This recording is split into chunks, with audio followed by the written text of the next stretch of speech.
Hello guys, in this video I am going to show you how to print the documents created on the Invoice2go application.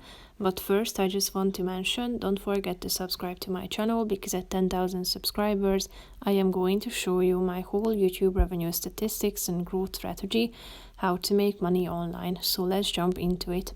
First of all, open the application on your phone. Then you should select a category such as invoices or estimates and tap on the relevant item that you would like to print out. After that, scroll down till you find the More section and click on the first option, Print.